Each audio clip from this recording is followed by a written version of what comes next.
முந்திரி திராட்சை முழுசா இருக்கு. ஆச்சி பாயாசம் மிக்ஸ், ஒன்று வாங்கினால் ஒன்று இலவசம். உங்கள் தங்க நகையை அதிக விலைக்கு விற்கவும் மற்றும் அடகில் இருக்கும் தங்க நகையை மீட்டெடுத்து அதிக விலைக்கு விற்கவும் உடனே அணுகவும் பிரைம் கோல்ட் ஹப் 9840551787. ஆஹா, no compromise. உங்க சைடுலயும் எங்க சைடுலயும். It's a GT promise. GT Holidays, South India's #1 travel brand. தலைநகர் டெல்லியில் செங்கோட்டை அருகே தீவிரவாத தாக்குதல் நேற்று நடந்திருக்கிறது. விஷயம், நேற்று டெல்லியில் நடந்தது ஒரு தற்கொலைப்படை தாக்குதல். ஸோ இந்த ஃபரிசாபாத் தான் வந்து ஒரு ட்ரிகர் பாயிண்ட். இந்த ஃபரிசாபாத்ல நடந்த மிக முக்கியமான இந்த விஷயம், இந்த டெரர் மாடியூல் வந்து பஸ்ட் ஆனதுக்கு அப்புறம் ஓகே நம்மளுடைய மிகப்பெரிய திட்டம் அப்படிங்கிறது வந்து தெரிஞ்சிருச்சு, அதை வந்து அதிகாரிகள் வந்து கண்டுபிடிச்சிட்டாங்க அப்படிங்கிறதுனால உடனடியாக நம்ம வந்து இப்போ கையில் என்ன விஷயம் இருக்கோ அதை வந்து நம்ம வந்து செஞ்சிடணும் அப்படிங்கிற பேரில் நடத்தப்பட்டது தான் டெல்லியில் நடைபெற்ற இந்த தீவிரவாத தாக்குதல்.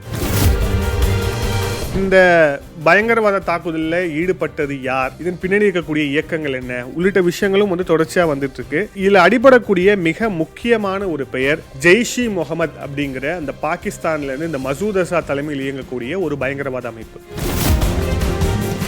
இந்த நேரத்தில் நம்மளுடைய பிரதமர் நரேந்திர மோடி அவர்கள் பூட்டான்ல வந்து இருக்கிறாரு. பூட்டான்ல அங்க அவர் பேசும்போதே வந்து மிக நிச்சயமா ஒரு விஷயம் சொல்லியிருக்கிறாரு. தாக்குதல் சம்பவத்துக்கு காரணமாக இருந்த யாரையும் விடப்போவதில்லை, மிக நிச்சயமாக நீதி அப்படிங்கிறது வழங்கப்படும், அந்த இறந்து போனவர்களுடைய ஆன்மா சாந்தி அடையட்டும். இதுக்கு முன்பாக தீவிரவாத தாக்குதலில் ஈடுபட்டவங்க எல்லாமே வந்து ரொம்ப லோ ஸ்கேல்ல இருக்கக்கூடியவங்களா இருப்பாங்க, தொழிலாளிகள் அந்த ரேஞ்ச் இருக்கக்கூடியவங்களா இருப்பாங்க. ஆனா காலேஜோடைய ப்ரொஃபசர்ஸ், டாக்டர் பட்டம் வாங்கியவர்கள், MBBS படிச்சவங்க, குறிப்பா MBBSல இந்த கெமிஸ்ட்ரி உள்ளிட்ட விஷயங்களை வந்து படிச்சவங்க, இவங்களா தான். ஸோ ஒரு ஒயிட் காலர் ஒரு டெரர் மாடியூலா தான் இப்போ இருக்கும் இது வந்து எஸ்டாப்ளிஷ் ஆயிருக்கு.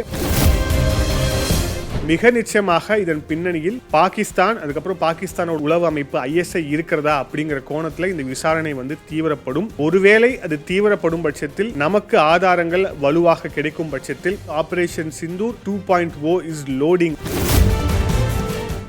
நேயர்களுக்கு அன்பு வணக்கம். தலைநகர் டெல்லியில் செங்கோட்டை அருகே தீவிரவாத தாக்குதல் நேற்று நடந்திருக்கிறது. இந்த தாக்குதலுடைய பின்னணி, இந்த தாக்குதலுக்கான காரணங்கள் உள்ளிட்ட விஷயங்களை பார்ப்பதற்கு முன்பாக இந்த தாக்குதல் தொடர்பாக தற்போது வரை என்னென்ன விஷயங்கள் இப்போ வந்து அப்டேட்டில் இருக்குது அப்படிங்கிறத பார்த்துட்டு, அதன் பிறகு இதோடைய பின்னணி, இதோட ஃபைசாபாத் அப்படிங்கிற இன்னொரு மிகப்பெரிய ஒரு பின்னணி, இது எல்லாத்தையுமே நம்ம வந்து தொடர்ச்சியாக அடுத்தடுத்து பார்ப்போம். விஷயம், நேற்று டெல்லியில் நடந்தது ஒரு தற்கொலைப்படை தாக்குதல். டாக்டர் உமர் முகமது அப்படிங்கிற ஒரு நபர் தன்னுடைய உண்டாய் i20 காரில் இந்த ஹை எக்ஸ்ப்ளோசிவ், அதாவது வெடிப்பொருட்களை வந்து நிரப்பி கொண்டு வந்து இந்த தாக்குதலை நடத்தியிருக்கிறான் என்பது இப்போ இந்த பூர்வாங்க விசாரணையில் வந்து தெரிய வந்திருக்கு. இதன் தொடர்ச்சியாக என்னென்ன நடந்திருக்கு அப்படிங்கிறத பார்ப்போம். இப்போ நேற்று இந்த சம்பவம் நடந்த உடனேயே இதை யாராலையுமே ஒரு தீவிரவாத தாக்குதல் அப்படின்னு கன்ஃபார்ம் பண்ண முடியல. நிறைய பேர் வந்து இது வந்து ஒரு CNG பிளாஸ்ட்டு, அதாவது வண்டியிலே இருக்கக்கூடிய ஒரு சிலிண்டர் வந்து வெடிச்சதால கூட நடந்திருக்கலாம் அப்படிங்கிற மாதிரியான தகவல்களை சொன்னாங்க. ஆனால் மிக விரைவிலேயே இது வந்து CNG பிளாஸ்ட் கிடையாது, இது வந்து ஒரு டெரர் அட்டாக் அப்படிங்கிறது வந்து ஆல்மோஸ்ட் இப்போ வந்து உறுதியாக இருக்குது. அடுத்த கட்ட விஷயம் என்ன அப்படின்னு பார்க்கணும் அப்படின்னா, அமோனியம் நைட்ரேட் அப்புறம் டிட்டோனேட்டர்ஸ் உள்ளிட்ட விஷயங்கள் வந்து அந்த வெடித்தாக்குதல் நடந்த இடத்துல இருந்து வந்து இப்போ வந்து பறிமுதல் பண்ணியிருக்கிறாங்க அதிகாரிகள். அதுக்கப்புறம் இந்த தாக்குதல் நடந்த உடனேயே டெல்லியில் இருக்கக்கூடிய மிக முக்கியமான பகுதிகளில் தொடர்ச்சியான ரைடு அப்படிங்கிறது ஒரு பக்கம் வந்து மிக தீவிரமாக தற்போது வரை நடந்திருக்கிறது. இன்னும் சொல்லணும் அப்படின்னா நாடு முழுமைக்கும் மிக முக்கியமான இடங்கள் எல்லாமே இந்த தாக்குதல் வந்து நடந்திருக்கிறது. இப்போ இந்த காரோடைய ஓனர், அவன் தொடர்புடைய இந்த உமர் தொடர்புடைய ஆளுங்களில் கிட்டத்தட்ட 6 பேரை வந்து JNK போலீஸ் வந்து இன்னைக்கு வந்து கைது பண்ணியிருக்கிறாங்க. அது யாருன்னு பார்ப்போம். அஷித் அகமது உமருடைய ஒரு பிரதர், உமருடைய இன்னொரு பிரதர் வந்து ஷாஹூர் அகமது, அப்புறம் உமருடைய அம்மா ஷாமியா பானு, அதன் பிறகு ஒரு பிளம்பர் அமீர் ரஷீத் அப்படிங்கிற ஒரு பிளம்பரை வந்து கைது பண்ணியிருக்கிறாங்க. உமர் ரஷீத் அப்படிங்கிற ஒரு கவர்மெண்ட் எம்ப்ளாயி, அவனையும் கைது பண்ணியிருக்கிறாங்க. தாரிக் மாலிக் அப்படிங்கிற ஒரு பேங்க் செக்யூரிட்டி கார்டு, அவரையும் வந்து இதில் வந்து கைது பண்ணியிருக்காங்க அப்படிங்கிறத பார்க்கணும். ஸோ ஃபர்ஸ்ட் இந்த உமர் அப்படிங்கிற நபருடைய காரில் தான் இந்த வெடிகுண்டு தாக்குதல் அப்படிங்கிறது வந்து நடந்திருக்கு. அந்த காரை பயன்படுத்தி தான். இதன் தொடர்ச்சியாக உமர் தொடர்புடைய 6 பேர் வந்து கைது செய்யப்பட்டிருக்கிறாங்க. ஒன்று. ரெண்டாவது, இந்த பிளாஸ்ட் சம்பவம் வந்து ஏன் நடத்தப்பட்டது அப்படிங்கிற ஒரு கேள்வி இருக்கு. அதன் முன்பாக இந்த டைம் லைன் சீக்வன்ஸ் வந்து நம்ம பார்ப்போம். இந்த வெடிகுண்டு நிரப்பப்பட்ட இந்த கார் அப்படிங்கிறது கரெக்டா 8:04 டெல்லியை வந்து என்டர் ஆகுது. அதன் பிறகு 8:20 அங்க இருக்கக்கூடிய ஒரு பெட்ரோல் பங்க்ல இந்த கார்ல வந்து எரிபொருள் நிரப்பப்படுது. அது வந்து ஓக்லா இண்டஸ்ட்ரியல் ஏரியா அப்படிங்கிற ஒரு இடத்துல இருக்கக்கூடிய ஒரு பெட்ரோல் பங்க்ல இந்த காருக்கான எரிபொருள் வந்து நிரப்பப்படுது. சரியா 3:19 இந்த செங்கோட்டை எதிரில் இந்த கார் வந்து கரெக்டாக என்டர் ஆகுது. அதுக்கப்புறம் அதே செங்கோட்டை பக்கத்தில் இருக்கக்கூடிய ஒரு பார்க்கிங்கில் சரியா 6:22 இந்த கார் வந்து ரீச் ஆகுது. 6:52 இந்த கார் வந்து வெடிக்குது. ஸ்லோ மூவிங்கில் இருக்கும்போது இந்த கார் வந்து வெடிக்குது. இந்த கார் வெடித்த உடனேயே இந்த காரை சுற்றி இருந்த பல கார்கள் வந்து அதுவும் அங்கேயும் வந்து இந்த எக்ஸ்ப்ளோஷன் அப்படிங்கிறது பரவி அங்கே உள்ள இருக்கவங்களும் வந்து பாதிக்கப்படுறாங்க. பப்ளிக்கு ஒரு 3 கிலோமீட்டர் 4 கிலோமீட்டருக்கு தள்ளி இருந்த பப்ளிக் இல்லை அதுக்கும் முன்னாடி இருந்த பப்ளிக் எல்லாத்துக்குமே இந்த அதிர்வு அப்படிங்கிறது உணரப்பட்டிருக்கு. இது எல்லாமே வந்து ஃபுட்டேஜில் வந்து இருக்கு அப்படிங்கிறது நம்ம பார்க்குறோம். ஸோ இது வந்து ஒரு ப்ரீ பிளான்டு சூசைட் அட்டாக் அப்படின்னு வந்து இப்போ வந்திருக்கக்கூடிய இந்த பூர்வாங்க விசாரணை அடிப்படையில் நம்ம வந்து மிக தெளிவாக வந்து சொல்லிட முடியும் அப்படிங்கிற விஷயத்த பார்க்குறோம். சரி, இப்போ இந்த தாக்குதல் ஏன் நடத்தப்பட்டது அப்படிங்கிறதுக்கான அந்த காரணம் அப்படிங்கிறத பார்க்கணும். நம்ம நேற்று முன்தினம் இந்த செய்திகளை நம்ம நிறைய விஷயங்களை பார்த்துட்டே இருந்தோம். திடீர்னு ஒரு இடத்துல இருந்து அதிகபட்சமான இந்த வெடிபொருள் எல்லாமே வந்து கண்டறிகிறாங்க போலீஸ் அதிகாரிகள். இன்னொரு பக்கம் கெமிக்கல் ரசாயன ஆயுதங்கள், இன்னொரு பக்கம் வந்து குஜராத்தோடைய ATS ஆன்டி டெரரிசம் ஸ்குவாட் வந்து இன்னொரு இடத்துல இருந்து பிடிக்கிறாங்க. இந்த சீக்வன்ஸின் அடிப்படையில் தான் இந்த டெல்லி பிளாஸ்டையும் பார்க்கணும் அப்படிங்கிறது தான் இப்போ வந்துட்டு இருக்கக்கூடிய செய்தியாக இருக்கிறது. இப்போ இந்த டெல்லி பிளாஸ்டுக்கு முன்பாக நடந்த விஷயங்களை பார்ப்போம். இந்த டெல்லி பிளாஸ்ட் ஏன் நடந்தது அப்படிங்கிறதையும் பார்ப்போம். ஹரியானா மாநிலத்தில் இருக்கக்கூடிய ஃபரிசாபாத் அப்படிங்கிற ஒரு பகுதியில் ஒரு அப்பார்ட்மெண்ட், அந்த அப்பார்ட்மெண்ட் வந்து மக்கள் அதிகமாக புழங்கக்கூடிய ஒரு பகுதியில் ஒரு அப்பார்ட்மெண்ட் வந்து இருக்கு. அந்த அப்பார்ட்மெண்ட்ல ஒரு மர்மமான விஷயங்கள் நடப்பதாக ஒரு செய்தி வந்து வெளியாகுது. அதே மாதிரி அந்த அப்பார்ட்மெண்ட்டை வந்து அங்கே வந்து போகக்கூடிய நபர்கள் உள்ள நடக்கக்கூடிய விஷயங்கள் எல்லாமே மர்மமாக இருக்குங்கிறதால அதை வந்து தொடர்ச்சியாக கண்காணிக்கிறாங்க. இது யார் கண்காணிக்கிறாங்க அப்படின்னா JNK ஜம்மு காஷ்மீருடைய போலீஸ், அதுக்கப்புறம் ஹரியானா போலீஸ், இவங்க 2 போலீஸும் சேர்ந்து ஒரு ஜாயிண்ட் ஆப்ரேஷன் வந்து நடத்துகிறாங்க. அந்த ஜாயிண்ட் ஆப்ரேஷன் பேரில் இந்த ஹரியானா மாநிலத்தில் இருக்கக்கூடிய ஃபைசாபாத்தில் இருக்கக்கூடிய இந்த அப்பார்ட்மெண்ட் வந்து தொடர்ச்சியாக வந்து கண்காணிக்கப்படுது. இந்த கண்காணிப்பு வந்து கிட்டத்தட்ட 2 மாதங்கள் வந்து நடைபெறுது அப்படிங்கிறதான் வந்து அவங்களுடைய இந்த போலீஸ் சொல்லக்கூடிய தகவலாக இருக்கிறது. அந்த அப்பார்ட்மெண்ட்டில் தொடர்ச்சியாக என்ன நடக்குது அப்படிங்கிற விஷயத்த துல்லியமாக அங்கே இருக்கக்கூடிய மாநில உளவுத்துறை, அப்புறம் மாநில காவல்துறை உள்ளிட்ட அவங்க வந்து அழகாக ஒரு நெட்டு மாதிரி ஃபார்ம் பண்ணி அதை வந்து தொடர்ச்சியாக வந்து கண்காணிப்பில் வந்து ஈடுபடுறாங்க. இந்த கண்காணிப்பின் அடிப்படையில் அடுத்த கட்டமாக என்ன நகருது அப்படின்னா, சரி இப்போ இந்த அப்பார்ட்மெண்ட்டுக்குள்ளே நம்ம உள்ளே புகுந்து ரைடு பண்ணலாம் அப்படிங்கிற ஒரு முடிவுக்கு வராங்க. அப்புறம் அந்த அப்பார்ட்மெண்ட்டுக்குள்ளே புகுந்து ரைடு பண்ணும்போது கிட்டத்தட்ட 360 kilo ammonium nitrite, 2900 kilo IED அப்படின்னு சொல்லப்படக்கூடிய இந்த பாமுக்கு தேவையான விஷயங்கள் இருக்கக்கூடிய பொருட்கள், எல்லா வெடிப்பொருட்கள், அதுக்கு தேவையான பொருட்கள் இது எல்லாமே வந்து கிடைக்குது. இது வந்து 2900 கிலோ. அதில் 2900 கிலோவில் என்னென்ன இருந்தது அப்படின்னா, chemicals, detonators, wires, other bomb making components, ஒரு வெடிகுண்டை உருவாக்குவதற்கு தேவையான மூலப்பொருட்கள் அனைத்துமே அங்கே இருந்தது. அதோடைய எடை மட்டும் 2900 கிலோ. அமோனியம் நைட்ரேட் வெடிப்பொருள் நமக்கு தெரியும் 360 கிலோ அமோனியம் நைட்ரேட். ஸோ எல்லாமே ஓவராலாக பார்த்தோம் அப்படின்னா கிட்டத்தட்ட ஒரு 3400-500 கிலோ வெடிப்பொருள், அதுக்கப்புறம் அது செய்ய வேண்டிய மூலப்பொருட்கள்னு சொல்லிட்டு கண்டெடுக்கிறாங்க. இப்போ அந்த ஃபரிசாபாத் அப்படிங்கிற அந்த பகுதியிலிருந்து 2 பேரை வந்து அரெஸ்ட் பண்ணுறாங்க ஹரியானா போலீஸ். அது யார் அப்படின்னா டாக்டர் முஜ்மில் அகமத் அப்படிங்கிற ஒரு நபர், அதுக்கப்புறம் வந்து டாக்டர் அதில் அகமத் ரதீர் அப்படிங்கிற நபர். ஸோ 2 பேரை வந்து கைது பண்ணுறாங்க.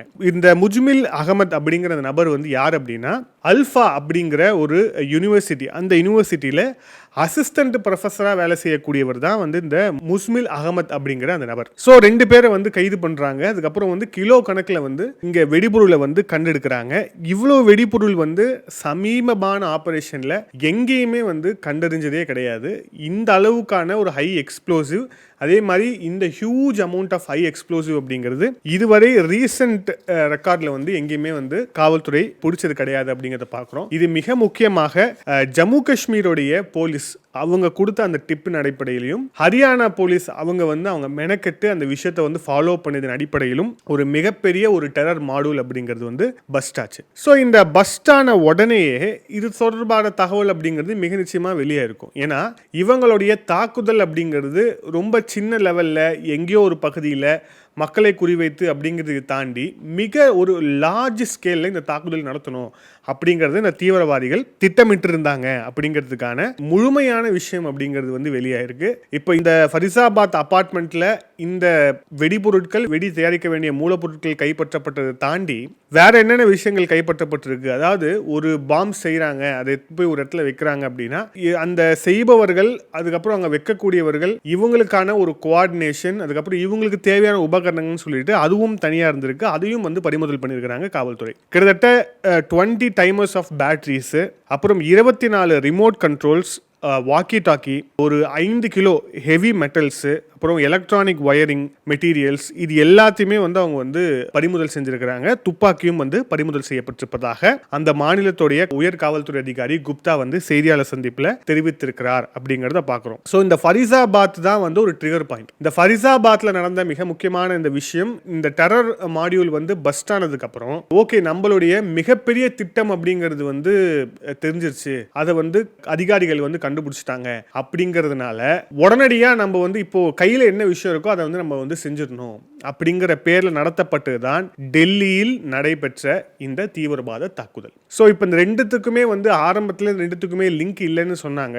ஆனால் இப்போ ஆல்மோஸ்ட் வந்து ரெண்டுத்துக்குமே லிங்க் இருக்கு அப்படிங்கிறது வந்து பிரிலிமினரி இன்வெஸ்டிகேஷன்ல வந்து எஸ்டாப்ளிஷ் ஆயிருக்கு அப்படிங்கிறத பார்க்குறோம். இப்போ இதுல குற்றம் சாட்டப்பட்ட, இப்போ இந்த பயங்கரவாத தாக்குதலில் ஈடுபட்டது யார், இதன் பின்னாடி இருக்கக்கூடிய இயக்கங்கள் என்ன உள்ளிட்ட விஷயங்களும் வந்து தொடர்ச்சியா வந்துட்டு இருக்கு. இதுல அடிபடக்கூடிய மிக முக்கியமான ஒரு பெயர் ஜெய்ஷ் இ முகமது அப்படிங்கிற அந்த பாகிஸ்தான்ல இருந்து இந்த மசூத் அசார் தலைமையில் இயங்கக்கூடிய ஒரு பயங்கரவாத அமைப்பு. நம்ம எல்லாருக்குமே நல்லா நினைவு இருக்கும். இந்த ஜெய்ஷ் இ முகமதுடைய ஹெட் குவார்ட்டர்ஸா இருக்கக்கூடிய மர்கா சுபான் அல்லா அப்படிங்கிற பகுதியை தான் ஆபரேஷன் சிந்தூர்ல நம்மளுடைய இந்திய விமானப்படை குறிவைத்து நொறுக்கியது அப்படிங்கிறத பார்க்கிறோம். இந்த தாக்குதல்ல அந்த மசூத் அசாதுடைய சகோதரர் உட்பட கிட்டத்தட்ட 14 பேர் கொல்லப்பட்டாங்க. அந்த 14 பேருக்கும் தலா 1 கோடி ரூபாய். அவங்க எல்லாமே வந்து தீவிரவாதிகள். ஆனா வந்து அவங்க ஏதோ பெரிய தியாகிகள் மாதிரி இறந்து போன உங்களுடைய குடும்பத்துக்கு ஒரு ஆளுக்கு 1 கோடிங்கிற பேர்ல 14 கோடியை கொடுத்தது இந்த பாகிஸ்தானுடைய இஸ்லாமாபாத் அரசாங்கம். ஸோ இப்போ இந்த தாக்குதல் எல்லாத்துலயுமே வந்து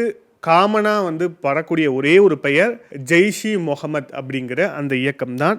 அந்த இயக்கம் தொடர்புடைய இந்த பெயர் தான் வந்து இப்போ வந்து வெளியாகி இருக்கு அப்படிங்கிறத வந்து பார்க்குறோம். ஸோ ஃபரிசாபாத், அதுக்கப்புறம் வந்து டெல்லி. ஃபரிசாபாத்தில் இவங்க மிகப்பெரிய ஒரு தாக்குதலை நடத்தணும் அப்படிங்கிறதால அங்கே வந்து வச்சிருந்த இந்த வெடிபொருட்கள் எல்லாமே கண்டுபிடிச்சிட்டாங்க அப்படிங்கிற பேர் தான் டெல்லியில் வந்து நடந்திருக்கு. ஓகே, இப்போ இந்த 2 விஷயங்களையும் தாண்டி ரசாயன தாக்குதலை நடத்தணும் அப்படிங்கிற பேரில் ஒரு டாக்டர்ஸ் ஒரு குரூப் வந்து ஒரு இடத்துல வந்து வேற ஒரு விஷயத்த பண்ணுறாங்க. அதை வந்து நம்மளுடைய குஜராத்தில் இருக்கக்கூடிய ஆன்டி டெரரிசம் ஸ்குவாட் வந்து அதையும் பஸ் பண்ணிட்டாங்க. ஸோ மொதல் விஷயம், இந்தியாவில் இந்தியர்களை குறிவைத்து ஒரு ரசாயன தாக்குதலை நடத்த வேண்டும். 2வது, இந்த ஃபரிசாபாத்லேருந்து கைப்பற்ற பொருட்கள் அடிப்படையில் வச்சு பார்க்கும்போது மிகப்பெரிய தீவிரவாத தாக்குதலை நடத்த வேண்டும். இப்போ இது ரெண்டுமே வந்து பஸ்ட் ஆயிடுச்சு, இது ரெண்டுத்தையுமே கண்டுபிடிச்சிட்டாங்க, இப்போ என்ன பண்ணுறதுனே தெரியல அப்படிங்கிறதால மேற்கொண்டு இந்த விஷயத்தையும் வந்து கண்டுபிடிச்சிருவாங்க அப்படிங்கிற பேரில் டெல்லியில் இப்போ இந்த ஜோனில் வந்து இந்த தாக்குதல் சம்பவம் அப்படிங்கிறது நடந்திருக்கு. இது இன்னும் மேற்கொண்டு இப்போ என்னையே ஒரு பக்கம் விசாரிச்சுட்டு இருக்கிறாங்க.